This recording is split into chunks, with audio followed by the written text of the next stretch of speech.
Amazing World of Kreskin, show number K53, recording date January 30th, 73, plate ATBA, VTR AWK53-A, AWK53-B, producer Richard Reed, director Bill McKee.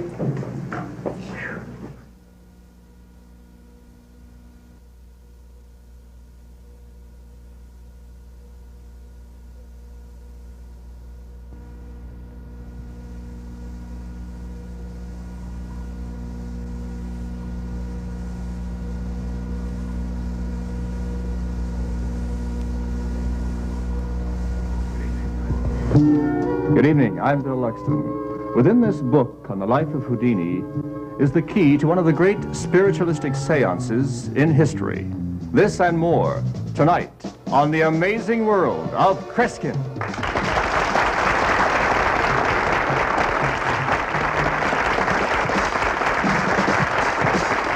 Now, here is Kreskin!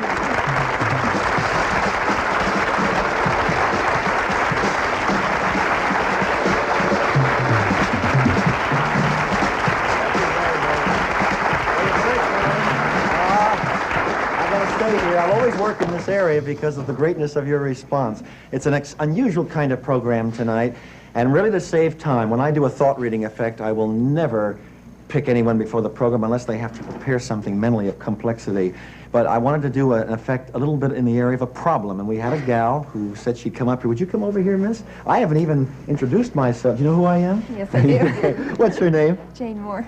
Mrs.? Yes, Mrs.? Miss. Jane, sit right down there and join me, if you will. I'll grab that chair for you. You can sit as close as you'd like. It doesn't really matter. Jane, you don't know what I'm going to do you? I was threatening during the top of the show that I might do some thought reading. But the program deals with mystery, the whole theme, because Houdini was a legend in his own time. What may have made Houdini great, beyond his showmanship, is that he escaped from things, constrainment. And the theory may be that all of us are kind of hemmed in by our environment, and Houdini symbolized escape. Well, now, regarding this whole thing, I have a package here. It's a miniature mailbag, which is very appropriate to later on in my program, and inside we have a tube, which used to be used a great deal for putting film in. Now it's locked. In fact, your first name is what again? Jane. Jane? Yes. Would you do me a favor, Jane, and just take it and unlock? There's no way, you can examine it, there's no way of getting inside the tube right now, is there, without unlocking it? Well, no. She's trying. Unlock it, if you will. Let's get the tube close up. Here, I'll hold the lock for you.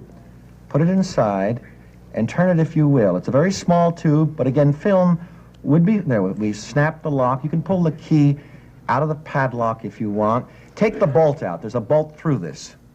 Matter of fact, this duplicates one of Houdini's great effects, which was a milk can escape, where he was put in a giant milk can and was able to extricate himself. The principle is very similar. Now, if I can get it out of this was not meant to have anything but film in it. Would you pull out the contents of that? You'll notice it is a handkerchief. Matter of fact, I'll tell you what I'd like to do. I was going to have a pad here, and I was going to have a marking pencil, but I kind of forgot. Maybe someone can toss me a marking pencil real quick, because what I want you to do is to place across that some initials. I don't know what I do with this gentleman here, Louis. Louis, our floor manager, has been a great help through the years, and he came at the right time. Take that in your hand and just place your initial, or one of them. That's going to fit. It's going to go. There we are. That's right. You got it? You want to put one other letter of the alphabet, lest anyone think that I planned that you would write that down. It doesn't have to be your letter, and that is not your letter, is it? No, it isn't. You just put a D there. You can put the top on if you will. Maybe I can help you by starting to stuff this in. Matter of fact, do me a favor if you want. Push it all the way in. Just put it inside. We're trying to keep this on camera all the way. Now, it's a pretty tight fit because it's a very tight tube, and it's kind of hard to get the whole thing in. Maybe you can put the top on, please. Try to hold this on camera and put the bolt all the way through, if you will. All the way. And then would you put the lock on? My gosh, you never thought you'd be locking anything quite in this way, did you? Make sure it's snapped shut. Get it on. Is it secure? And don't snap it shut until it's totally secure. Okay. All right, and then you can do it. Now, is that secure? Can we have that on camera? Is that totally secure? Yes, it is. The bolt is in there. There's a reason why I had you autograph the silk. Because a lot of people felt that Houdini dematerialized. They believed in spirit-like phenomena. That's not the case. And yet I think what's interesting is the fact that, look, there is the tube, as solid as can be, and your initials. It's your handkerchief. You're very, isn't that wild? Look at how solid it is. Take it in your hand. There's absolutely no opening. And folks, we will be back. We'll be back in a very few seconds. Join us.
My special guest is a dear friend.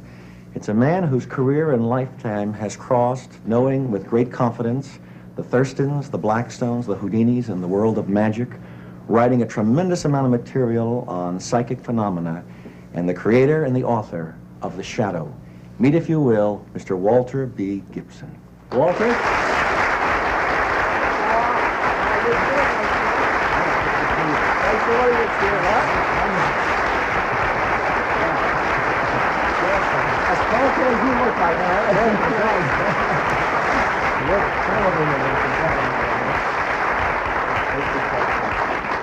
Oh, Walter, I have dreamt of having you on. I have postponed this particular program dealing with Houdini because I wanted you to be on. You wrote how many, of course you all remember, Who Knows What Evil Lurks in the Hearts of Men. How many shadow novels did you write, Walter? 283.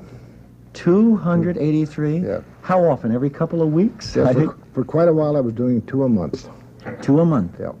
Well, how many books have you written in all, even including The Shadow? Well, I've written 80 books on general subjects. That includes magic, games, puzzles, even camping. You wrote a book on camping? Yes. And then taking all the books, it would be how many, would you say, roughly, if you had to guess? How many books in all? Well, I'd say 80 books, and then the shadows I'm counting as a separate item, 283. Well, added up, that's 363. And you were very close to Thurston and Blackstone and Houdini. You know, in fact, I wanted to ask you, I never saw Thurston. He died just a few months before I was born. And my father, who knows nothing about magic and has chosen to know nothing except as a layman, always thought of him as one of the great magicians. Is there something that you could describe to us that would capture the mystery of his show, some illusion or effect that he did? Well, he did one thing that I thought made a wonderful showman, a wonderful piece of showmanship, really dramatic acting. How he turned a very good trick that the audience couldn't fully appreciate into something really remarkable. He had an illusion called iasia. An illusion, of course, you know, in the magical parlance, we mean a large cabinet or something that people can vanish from. Well, he had a skeleton cabinet, an upright cabinet, and he had a girl get in that, and they hoisted it out over the audience. And you could see her in the cabinet while Saw it was in being the hoisted. cabinet. She dropped curtains around her but you saw her in before she dropped the curtains. It was on the rise before she dropped the curtains. Which means she was hanging between ceiling and up, audience. And it went up. This theater would have two balconies in it, you know, a high theater.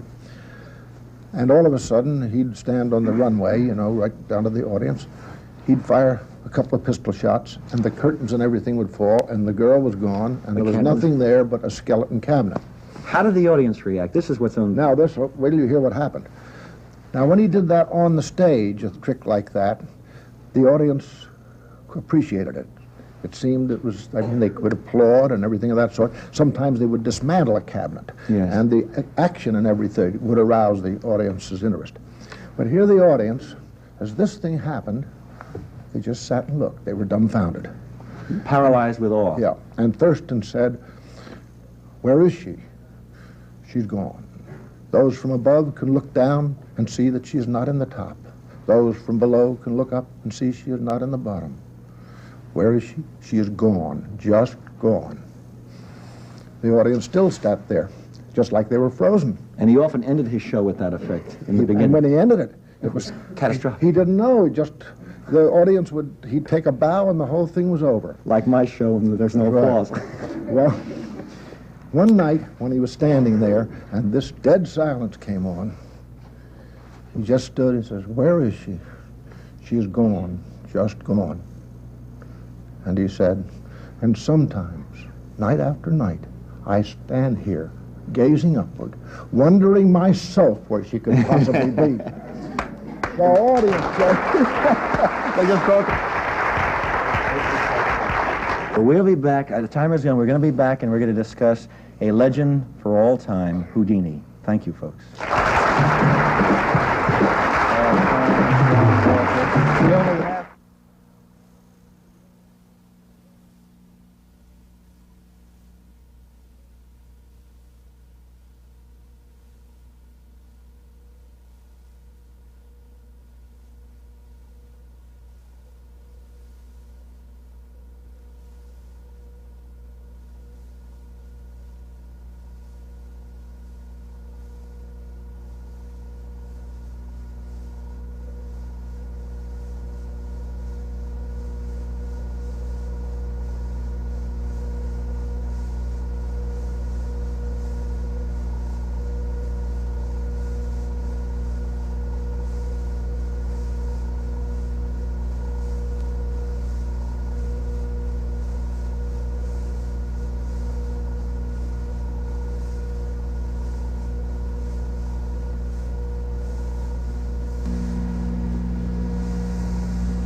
Walter, how did Houdini become so interested in spiritualism? Because half of his life was almost a passionate expose of the fake mediums, wasn't it?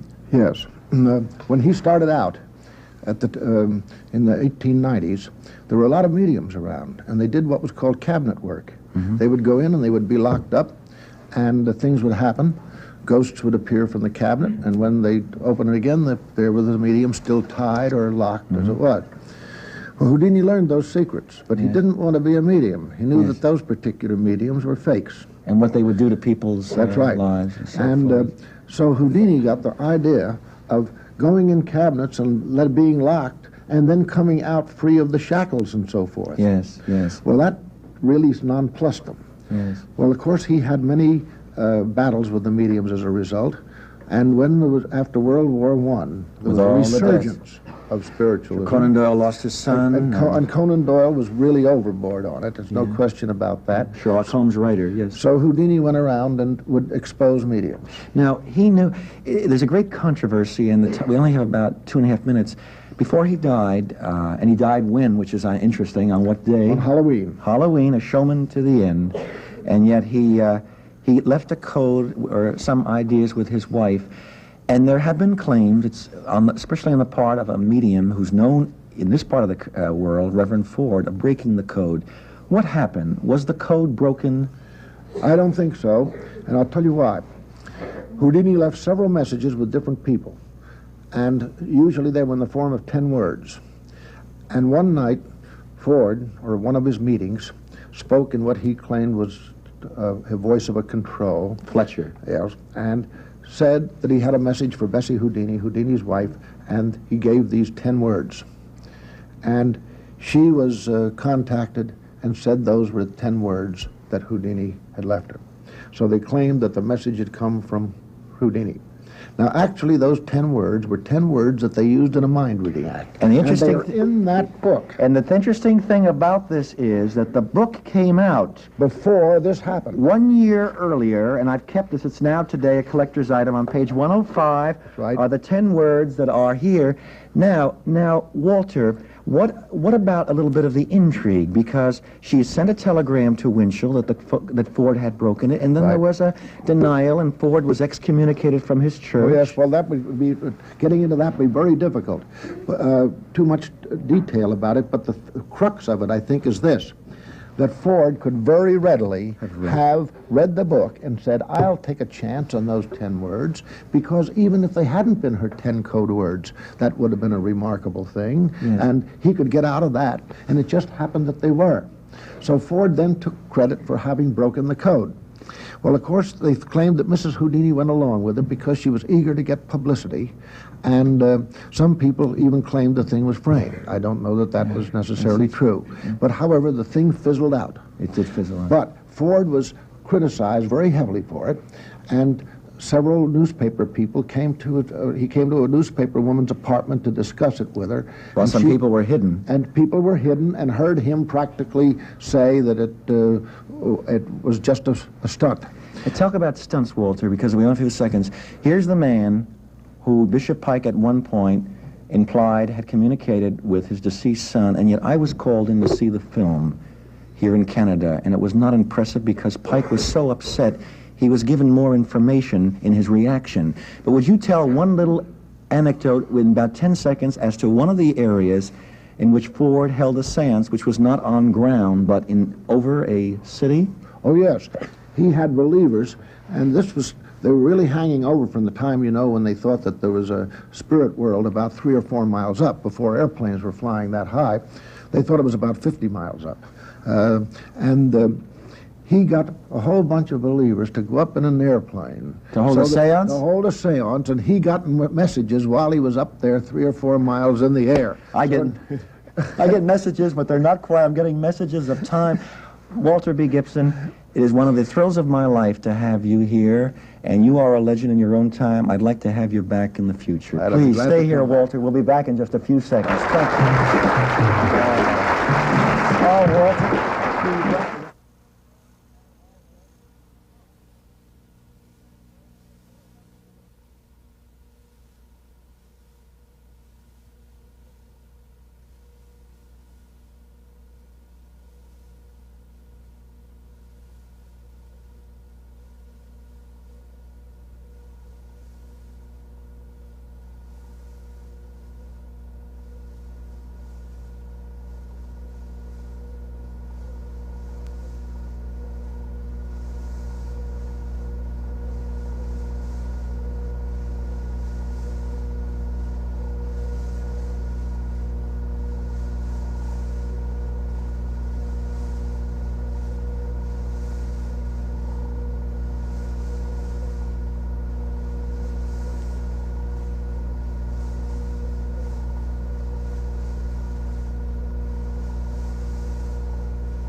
Gentlemen, come over here. These are security men, and your name is? Brian Gamble. Brian, where do you work? I work for National Protective Service.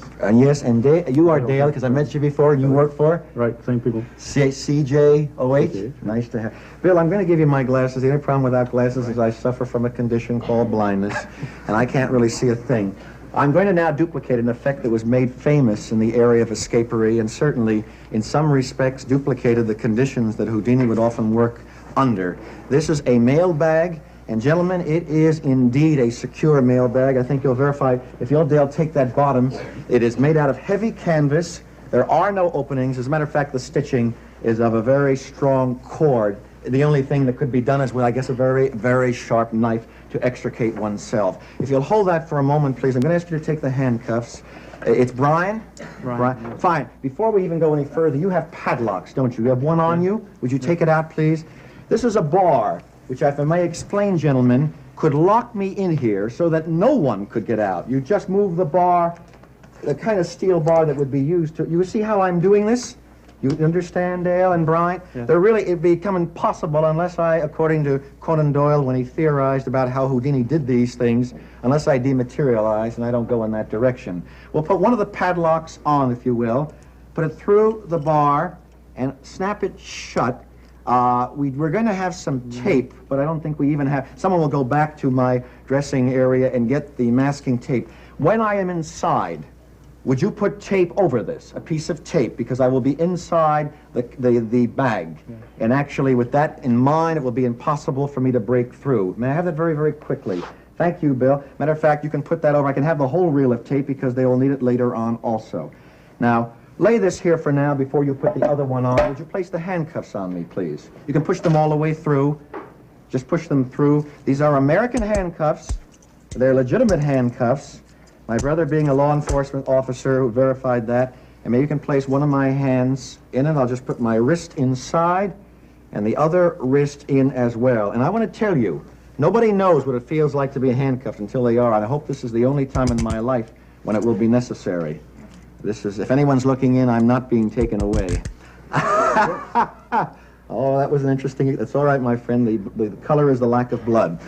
Now, if you will, you have the key there. Would you put some one of the pieces of tape over each hole? Tear one, just tear part of that piece off. Place it over that one, if you will. And one there. And why don't you take a marking pencil, if you will, that there, please. And just pull the end off. Be right here. Pull that top off. Right there, where I marked my finger, you can mark the tape with any initial. My finger is marked so that there's no exchange. The initials are X. Obviously, you just came over from the country. All right. Would you now place the bag here so I can climb into it? Open it, if you will, so that I can step down. Unless I step to the bottom, I'll tend to fall over. This is really, in many respects, paralyzing because of the heat. And I am truly locked in here. You'll take the bar, you have the other padlock, and when I am inside, I'll ask you to put it through, if you will, please. Or let me kneel rather than having you take me over. And then, gentlemen, you go on from there. The cabinet will then be closed at your own disposal, please, if you will, whenever you're ready.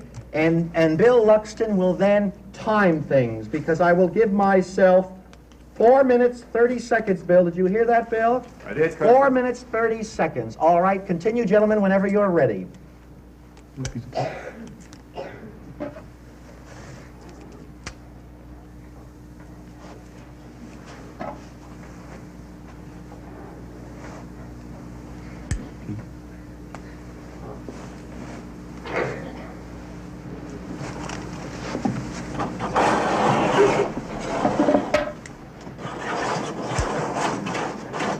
Guards, if you'll make sure that is pushed, the curtain is pushed right around the cabinet, please.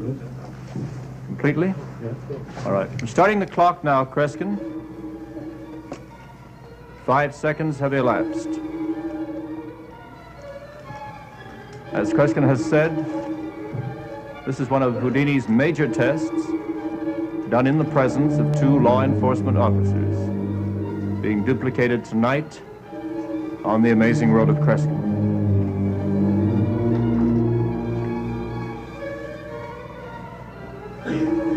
30 seconds. And of course, Houdini did not have to contend with the heat of a television studio. And in our walkthrough this afternoon, for camera purposes, Kreskin found that bag incredibly hot, unbearably so.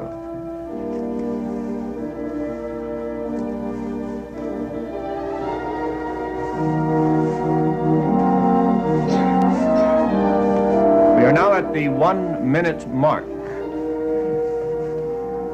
Remember that the locks are on the outside and are sealed. Kreskin is handcuffed. They too are sealed and initialed.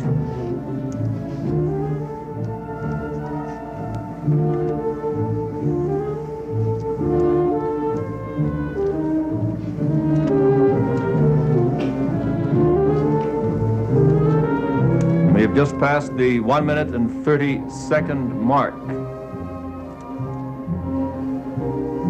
Kreskin has set a time limit of 4 minutes and 30 seconds for this test.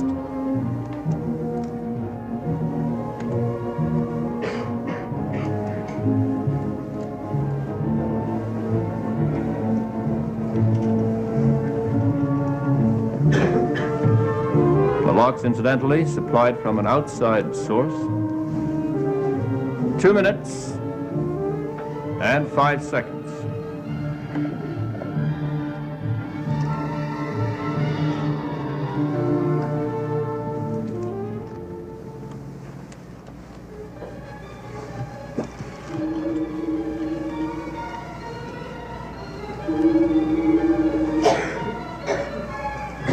There you are. Ladies and gentlemen. Gentlemen, could you come over here? Did you check that everything is locked as it was? The padlocks are not broken in any way? You can examine. It is completely sealed.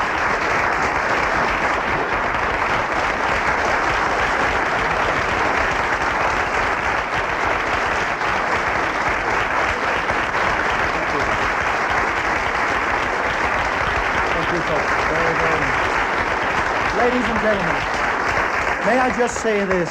I'm known as a mentalist, not an escape artist, and I do not believe in reincarnation. So if I may give you the last phrase, the last sentence of an introduction that Walter B. Gibson once wrote on Houdini's work. He said, there is only one Houdini, and he is gone. Be the good Lord willing, I'll see you again next week. Goodbye, everybody.